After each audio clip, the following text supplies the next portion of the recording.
வழக்கை பதிவு செய்வதற்கு அந்த டிரெஸ்ஸை போட்டு இந்தியாவில் நாம் சென்று வரக்கூடாது, எங்குமே தடை செய்வதற்கு அவர்கள் திட்டமிடுகிறார்கள்.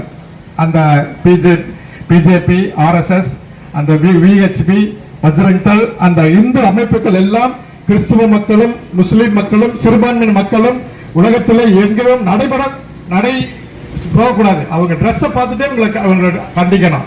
இதுல ஏன் அப்படி செய்யறாங்கன்னு சொல்லி யோசித்து பார்த்தோம்னா, இவங்களை படிக்க இந்த சகோதரிகள் போய் ஏதாவது நம்ம கிறிஸ்தவர்கள் போய் அந்த மாநிலத்துல கல்வி அறிவை நம்ம கற்றுக் கொடுத்தோமானால் அவர்கள் ஞானமாக தெரிந்து கொண்டு அங்கு நடக்கிற ஊழல்களை எல்லாம் ஜனங்கள் கண்டுகொள்வார்கள். உதாரணத்துக்கு ஏன் இப்படிப்பட்ட காரியம் நடக்கிறது என்றால், அம்பானியுடைய மோசடிகள் எல்லாம் இப்பதான் வெளியே வர ஆரம்பிக்கிறது.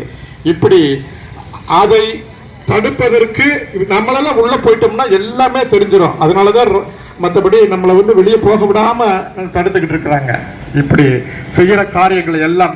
அதுபோல இன்னொரு மலைச்சாதி மக்களுக்கு ஏன் நாம் போய் நம்ம சுவிசேஷம் சொல்லக்கூடாது, கல்வி அறிவை கற்றுக் கொடுக்க கூடாது? நமக்கு அவர் ஐயா அவர்களுக்கு இந்த வாய்ப்பை எங்களுக்கு கொடுத்திருக்கிறார். அவருடைய நம்ம தலைமை அலுவலகம் பக்கத்துல தான் இருக்கிறது. நம்முடைய தலைமை அலுவலகம் பக்கத்துல, ரொம்ப பக்கத்துல, ரொம்ப ஷார்ட்டா தான் இருக்கு. பம்மல்லதான் நம்முடைய அலுவலகம் இருக்கிறது. நம்முடைய சிறுபான்மை மக்கள் நல கட்சியினுடைய ஆபீஸ் தலைமை அலுவலகம் பம்மலிலே இயங்கிக் கொண்டிருக்கிறது.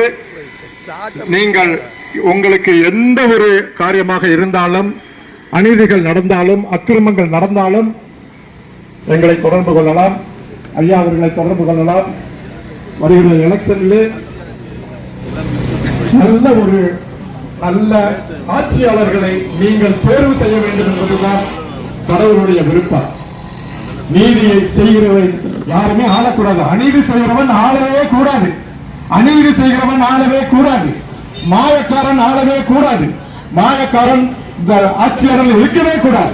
மாயக்காரன் ஒரு தொகுதியிலையும் யாருமே இருக்கக்கூடாது.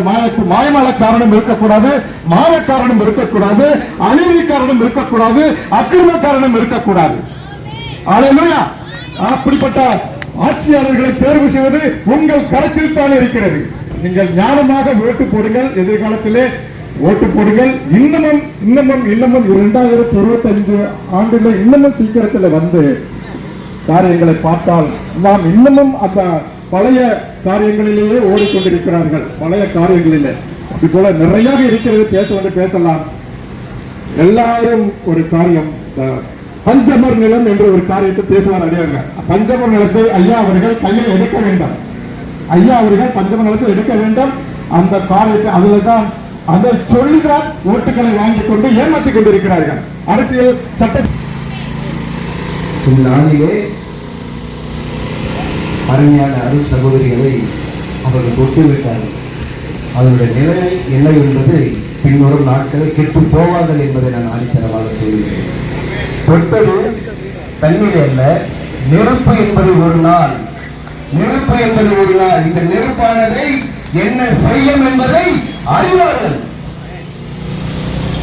உலகம் முழுவதும் சென்னையில, தமிழ்நாட்டில் ஒரு அம்மாவை அம்மான்னு சொல்லுவாங்க, வீட்டில் அம்மான்னு சொல்லுவாங்க.